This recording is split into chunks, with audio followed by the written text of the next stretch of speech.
Welcome to the City. I'm Anthony Wilson, the Public Information Officer for the City of San Angelo.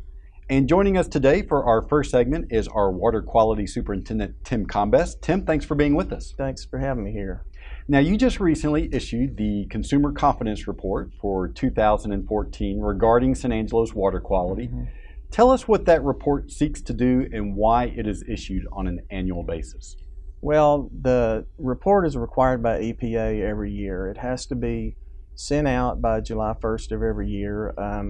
It was the Safe Drinking Water Act of '96 that put that requirement in. And what it does, it basically informs the public about our drinking water, water quality issues, where the water's from, that sort of thing. Before we get into the contents of the report, talk a little bit about how people can access the 2014 Consumer Confidence Report.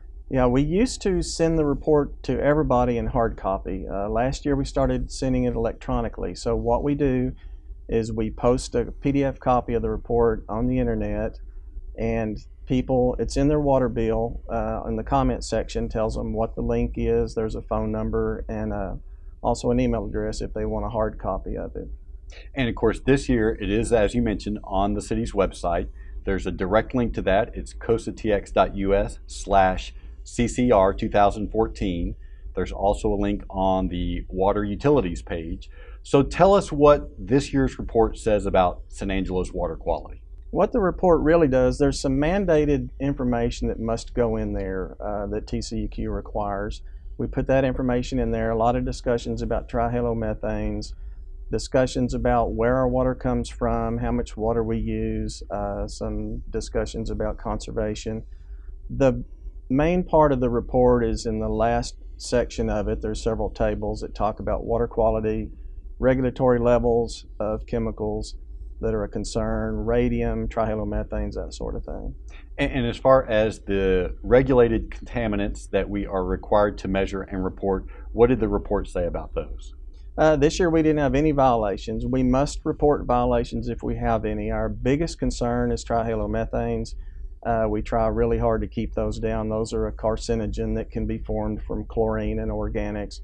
But the water treatment plant has done a really good job of keeping those numbers down. Somewhere around 20 part per billion, and the regulatory level is 80 part per billion. Now the thing that you just mentioned, I'm not even going to try to repronounce that. I know it's known as THMs. Explain what those are and why they're important as far as water quality is concerned.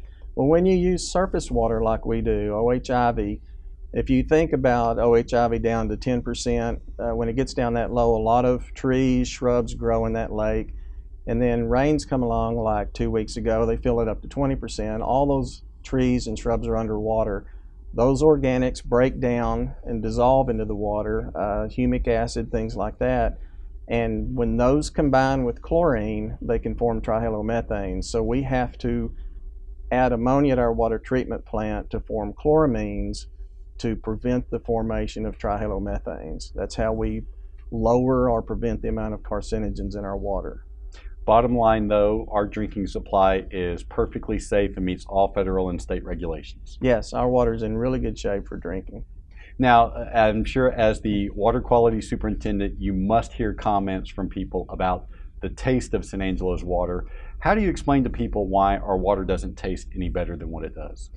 Well, our water in West Texas, our watersheds have a lot of calcium, magnesium, chloride, and so when it rains, that water has to run across that watershed, and as it runs across the watershed, those rocks dissolve into the water, and that's what causes our water to taste the way it does. We have a total mineral content, or total dissolved solids, you can call it, TDS, of around 1,100 right now in OHIV, and that's pretty salty water.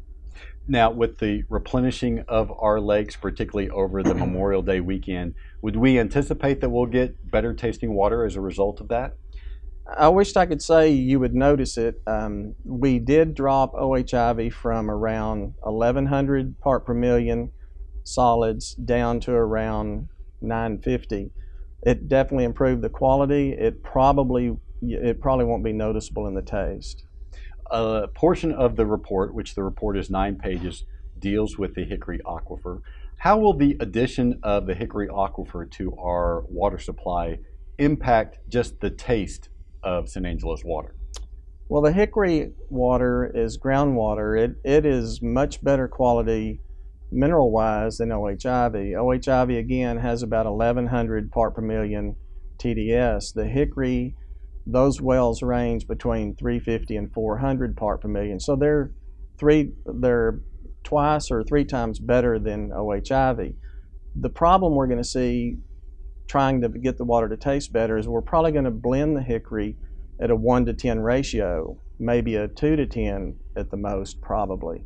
So if you think about that, we're only going to be knocking the TDS of Ivy down from 1,100 to maybe 1,000. So it's just like the lake filling up. It's going to help the quality of the water, but it may not get it down to where you can really see the taste. You really have to get the minerals down to around 500, 600 before you'll really see a difference in the taste. You've had a chance now to experiment with the treatment of Hickory water as it was being blended with our lake water in order to test the infrastructure of delivering that water to San Angelo. How did the treatment of the Hickory water go and the blending of that go as far as you were concerned? We ran a series of jar tests in the lab. We blended some 10, 20, and 30% blends. We tried different coagulants. We use ferric chloride and aluminum sulfate as two of our coagulants, and also a cationic polymer. We tried different amounts of those. We didn't see any problems blending down in the 10%, 20% range, and that's really where we were looking. We won't ever be blending anything over that, so it worked out real well. With the Hickory, of course, there's been a lot of talk about the amount of radium in the water of the Hickory. How do you explain to people the level of concern that they should have in regards to those radionuclides being in that water? Well, those levels are going to be really low. We're probably looking with the blending ratio we're looking at. I think you're going to see radium levels down around the 1 or 2 picocurie level, with the regulatory level at 5. So I really don't see any concern at all about the radium, and we'll be watching that real close. So I think it's going to be, once it's blended, it's going to be really low. And of course, that's going to be a naturally occurring mineral in that water. Same thing with iron. I hear there's a lot of iron in the Hickory water. There is a lot of iron in the Hickory. That's one of the things the new treatment plant will do. When the water first comes into the new plant, it will first go through some oxidizer units to oxidize that iron to a insoluble form. The water will then go into some granular media filters where that iron will be removed. And from there, that water will travel to the ion exchange resin, where the radium will be removed, and then from there the water will go through a pipeline to the clear well, where it'll be chlorinated and blended with the surface water. So aside from that process, that ion exchange process that you just described to remove the radium and the iron, does the treatment of this water pose any particular challenges compared to what you're accustomed to? Really not. The surface water plant is very complicated. The Hickory groundwater plant basically is a flow-through model. It just flows through the tanks just like any ion exchange filter. So there really won't be it won't be difficult to treat. A portion of the report, as you mentioned earlier, deals with those THMs, and currently we're in the process, the annual process that we undergo in order to cleanse our water lines of those THMs. Explain how that works and why it's necessary. Yeah, well, because of the organics in our surface water, like OHIV, and because we have to use chloramines as a disinfectant, that causes problems out in the distribution system. Chloramines prevent the formation of cancer-causing agents. That's why we use it. But as that chloramine molecule goes out through the distribution system, the chlorine's used up, which means the ammonia drops off into the water. Ammonia is a good nutrient for bacteria and different organisms, and causes a growth of nitrophine bacteria, heterotrophic bacteria, slime bacteria. And so since chlorine is a much stronger oxidant, once a year for 4 weeks, beginning June 1st, we shut the ammonia off and let the chlorine go through the system, and it pretty much cleanses out that the nitrates and organisms that grow from the ammonia. And of course, people notice this. When you attach chlorine to ammonia, you almost can't smell it. They're combined. But when you take the ammonia away, free chlorine has a much lower threshold of odor. So even though you could probably smell a half a part of chlorine and 5 parts of chloramine, you wouldn't even smell it. So it's just a lot stronger odor. And this is a process that all public water drinking supplies go through on an annual basis, isn't it? Yeah, most company or water systems that use chloramine have to go through what's called a burnout once a year to maintain their distribution lines and keep them cleaned out. It also, by doing this, allows us to leave the water treatment plant with less chlorine. So it actually saves chemical costs throughout the year also. And as part of the process, we occasionally have to open up hydrants and flush those lines. Explain, it looks like it's wasting water to people, but explain why that's a necessary process. Well, you have to do that because as water moves out through the distribution system, trihalomethanes don't quit forming. So as the water moves out, they're still forming. And as water sits in the pipes, and also in the summer when it's warmer, it gives them more time to form. And so the water lines that don't get flushed very well, that water sits in there. So we have to flush that water through to get fresh water through with the free chlorine in it to help cleanse those lines out. Part of the report also deals with the amount of water that we've used from 2011 to 2012 to 2013. What are the trends showing as far as usage? It looks like San Angelo is doing a really good job of conserving. I think we were around 5.5 billion back in 11, and we're now at like 4.3 billion gallons a year. So, and it's trending downward. So the city's doing a real good job of that. And maybe offer 1 or 2 really good ways that people can conserve water in a smart way. Well, unfortunately, the 2 that I preach are very expensive. I think this town long term, this town really needs to consider going xeriscaping. I think that's critical. And the other one, I'm a big believer in rain harvesting. The problem, both of these are very expensive. But if you think about it, if you turn your faucet off while you're brushing your teeth, you save a gallon or 2. If you stop watering a 3,000 square foot St. Augustine lawn, you save thousands of gallons. So I just think long term it's the direction this city needs to be looking. And once again, if people want to access the Consumer Confidence Report, it's at cosatx.us/CCR 2014. Yes. We've been talking with Tymn Combest. He is our Water Quality Superintendent. And when we return, we'll be talking with our Development Services Director, Patrick Howard. But first, we're going to spotlight another outstanding city employee. Yes, sir. I'm Melvin Lance Allen. I've worked for the City of San Angelo for 3 years, and I'm a level 2 shelter assistant here at the shelter.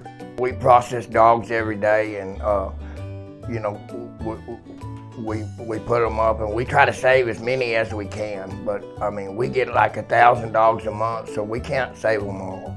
And a lot of them they bring in, they're sick. I mean, so then we have to euthanize. Well, we take him and we weigh him, and then we give him all his shots, and we worm them, and we spray them down with flea spray, and then we assess the dog. That way, you know, we know where to put the dog on either. We've got dog rabies, and then we got dog isolation, and then we have all the rows in the back. And then you assess the animal, and then you put it where it needs to go.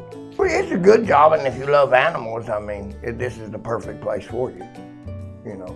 And it takes a person that likes animals to work here. I have 3 dogs, and one of them is named Sarah, one of them is named Quigley, and the other one is named Sissy.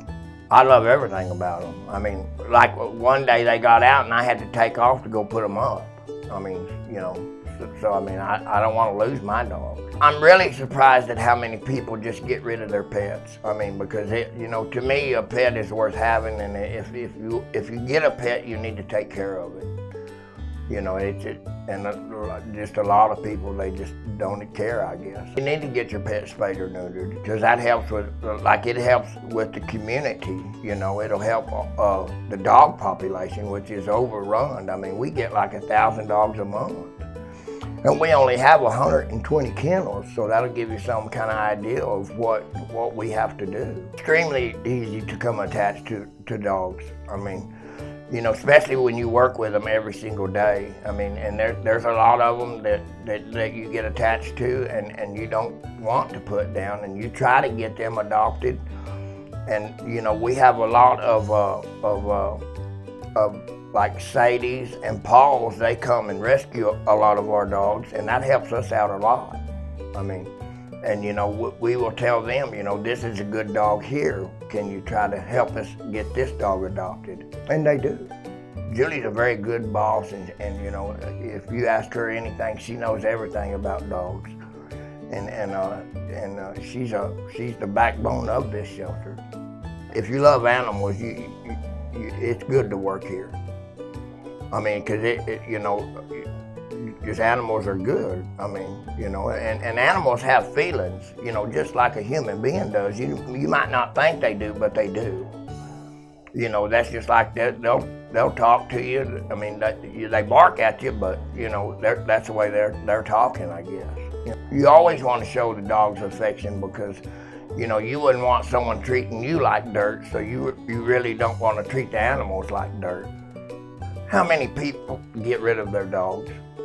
I mean, because, I mean, you'd be surprised how many people just say, well, and then they make up all kinds of excuses, you know, that they can't afford to feed them. Well, it doesn't take that much to feed a dog. You know, fish and hunt, that's about all I do, really. Every day. Every day's good. You gotta like your job, you know, and I mean, if you come to work with a negative attitude, it's not gonna do no one no good. I mean, it doesn't help nobody. You know, that's why I'm always joking around and kidding around with people. Maybe a little too much, I don't know, but I don't think so. No one complains.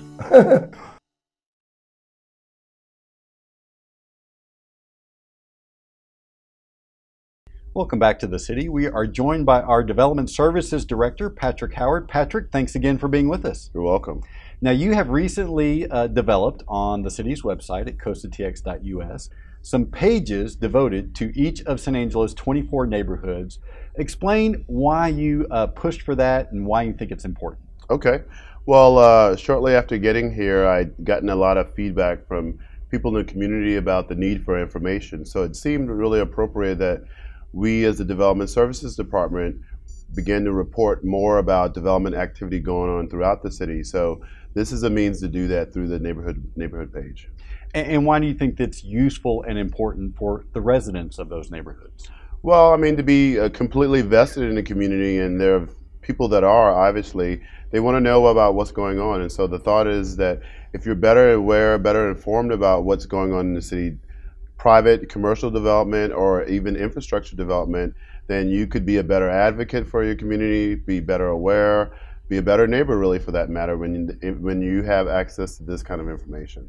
And as I mentioned, it's on the city's website at costatx.us. You can get there through the Development Services page or go directly to those neighborhood pages by going to costatx.us/neighborhoods. Let's talk about a few of the links that you'll find on those pages. One of them provides information at a glance about each of the 24 neighborhoods. Explain what sort of data that people will see on that information for at a glance look. Okay, well, that's primarily census data. It's about the population, about the demographic makeup of the community, and just a little tidbit about sort of the history and background about the community. We thought that was important. You know, a lot of times people aren't aware about the historical context of their neighborhood, and I think that's a really interesting thing to highlight, and so we wanted to do that through this webpage.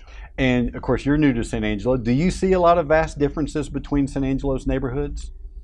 Well, there's a lot of distinct things about neighborhoods, and I think what makes neighborhoods special is their distinctness and their character, their charm, and certainly you see a lot of vast differences in San Angelo, from areas that are very historic to those that are newer, more modern, and so yes, there are a lot of differences in the neighborhoods throughout the city, and it's very interesting when you start doing the research to find out kind of how they came about. And another link that you have on the page is for your pending land use cases. Explain exactly what that means. What is a pending land use case? Okay, that's good. Well, we try to use a broad term to sort of cover a lot of different things, but essentially Properties may be rezoned, and so that action goes before the Planning and Zoning Commission. We would actually prepare that staff report and actually have that linked to that specific neighborhood. There may be a variance of a certain code or ordinance that has to go before a particular board or commission for that neighborhood, a property within that neighborhood, and so we're replacing that link onto that specific page as well. And so anything related to an ordinance change related to development, we would actually have that information organized by neighborhood on the web page. And again, why do you think that would be useful and pertinent information for the residents of a particular neighborhood? Well, right now, in most cases, we'll have a sign out, say, for a particular property, letting folks know that some pending action is occurring. And now, as you drive around, you may see a sign. You may wonder, well, what's that all about? You could go to the neighborhood link and go to your particular neighborhood and find out about what it's all about, what the intended use might be, what the change might be that's pending. And so, again, better informed, you could actually participate in that process as a citizen to speak for or against an action occurring. So we believe that that's certainly something that folks should be very interested in doing. And participating in that process, just to be clear, that might involve speaking before the Planning Commission or maybe even before the City Council. That's absolutely correct, yes. Now, there's another link on the page that where you can check the status of your building permit. That's right. And I want to be clear that that's really for the holder of the permit as opposed to anyone just being able to go and check the status of any building permit, right? That's correct. So essentially, if you've gone in and submitted an application for a building permit, you'll be able to track that because you'll create an account number for that and you can figure out what the status of it is. But we also have on the page an interactive map that shows you development activity throughout the city, so that whether you have a particular building permit that you are able to track, you could essentially still see what kind of major development is going on throughout the city as well. Well, you just sort of segued perfectly into my next question. As you mentioned, every neighborhood page has an interactive map developed by your Geographic Information Systems division. Talk about the different sorts of information that you can access via that interactive map. Okay. Well, we have what we call major commercial development activities. So that's private investment. We know when you drive around the community, there's a lot of hotels that are going up and restaurants and such, and so you'll be able to go to this interactive map and find out that information. You'll also be able to see what street improvement projects are ongoing, what the value of those are, and so you'll be able to see that information as well via the interactive map. Now, I would actually like to mention, going back to the neighborhoods at a glance, there is information on there about neighborhood parks and schools, community facilities and the like, so that, again, you could find out about what assets are in your neighborhood through the neighborhoods page. What sort of reaction are you getting to the neighborhood page? Well, there's been a lot of positive feedback. I think most folks believe that the information, while accessible in different places, to consolidate that into one location was a very good thing to do. So we've gotten a lot of really positive feedback about it. Of course, your background is in planning and development. From those standpoints, planning and development, why are neighborhoods critical to a community? Well, as I said, being civic engagement is important when you talk about building community. And so the idea of really spurring on interest in the community by knowing more about it, I think is one of the things we would like to do. And I think it's really just our inherent responsibility to provide information to citizens so they can be aware of actions of the city, actions of their neighbors, actions of private developers, and how that impacts them as a neighborhood, as a broader community as well. You really have a vision for the sort of engagement that you would like citizens to be involved in with their neighborhoods, right? Absolutely. I think that is critical when you talk about the success of a community. I mean, I think that's what attracts you to neighborhoods, the uniqueness, the sense of community, the sense of a place called home. And so for us, I think that it's critical as we talk about orderly development that we think about it in the context of neighborhoods. And I know people hear me say that a lot, but it really is important. Of course, these pages were helped shaped by your new development task force. Remind our viewers what that development task force is and what its purpose is. Okay.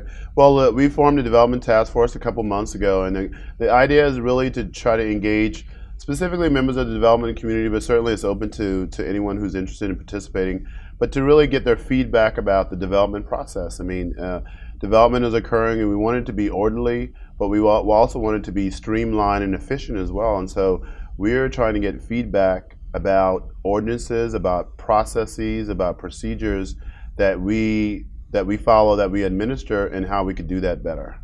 And what sort of progress, aside from this, which is obviously very concrete with the neighborhood pages, but what sort of other progress has been made to date by the task force, which again is still very new? Yes. Well, I'll say primarily a lot of what we've been focusing on, at least the last couple months, it's only been about 2 months, is that we've looked at the International Plumbing Code.